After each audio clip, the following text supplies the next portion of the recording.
Flooding is expected to reduce Kazakhstan GDP by 1.3% by 2060 if no adaptation actions are taken, said World Bank expert Winston Yu.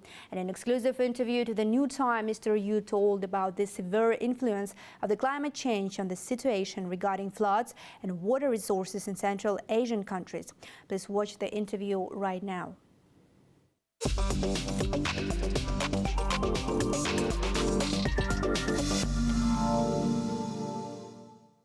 So, Mr. Yu, thank you very much for being with us. As you probably know, there's an emergency situation with floods in Kazakhstan.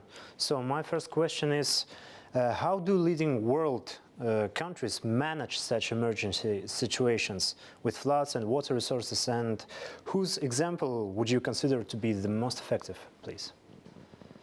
Okay, well, let me first say my heart goes out to those communities that are being affected by this flood.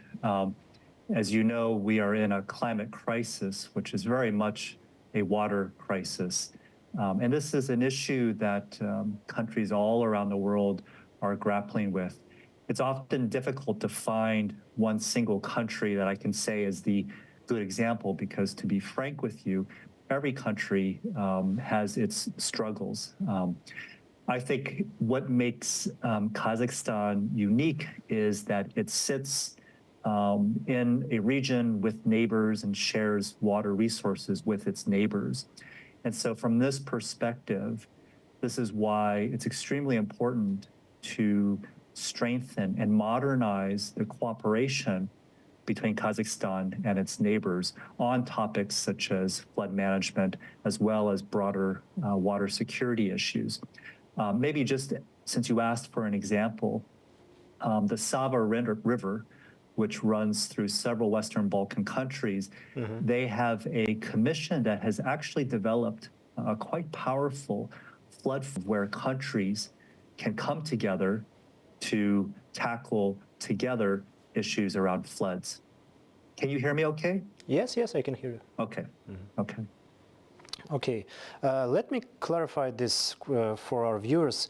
Is Kazakhstan a water-dependent country? And how significantly does Kazakhstan's water security depend on neighboring countries?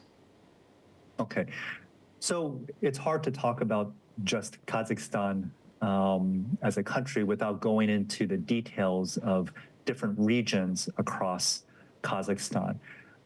Some parts of Kazakhstan obviously are more dry than other parts, but I think the reality and the truth here is that if we start to look forward and we want to plan for the future, climate change is going to affect the entire country.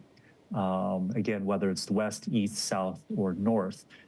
If you look at the World Bank's Climate Change Development Report, which was released in 2022, one of our key messages is that the Kazakh people and the economy are extremely vulnerable to physical climate change. And here I'm talking about changes in rainfall patterns. And so if you think about, you have an agriculture sector that's very much dependent upon rain. You've got a country that's also exposed to droughts, and then flooding, obviously. All of these things will impact different parts of the regions differently. But what I wanted to highlight is that it's clear that there will be consequences for agricultural sectors, jobs, and more broadly, the water sector. You can imagine flooding will disrupt transport networks, energy infrastructure. It could disrupt trade, global value chains, and all of this matters to the people of Kazakhstan. I just want to highlight that in our climate change development report, some analysis suggests that flooding alone, as you're experiencing now, is expected to reduce GDP by 1.3% by 2060 if no adaptation actions are taken. Okay, so quite a serious issue. So to answer your question, because we are in a climate crisis, which is a water crisis, Kazakhstan very much is vulnerable. You already slightly mentioned that, but I want to go more into details. Does the World Bank have forecasts regarding the situation with water resources in Central Asia for next, I say, 5 years? So predictions are difficult, as you know. But if you look at the World Bank's Kazakhstan Climate Change Development Report, there are predictions in there, predictions that actually we are already seeing materialize. So in particular, obviously temperatures are increasing. This is irrefutable. And those higher temperatures and more frequent heat waves will definitely increase the risk of heat stress for the Kazakh population. This also has implications on snow melt and glacier melt, and this is what we're seeing currently with this floods. I think what is more challenging is the predictions of what rainfall patterns will look like in the future. Irrespective of the exact number, I think we can all agree that climate change will increasingly reduce the availability of water resources in Kazakhstan.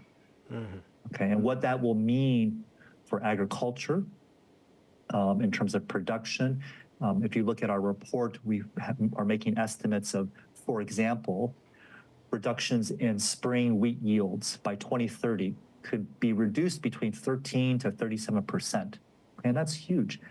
And if you go out to 2050, estimates are showing 20 to 50% reduction in wheat yields.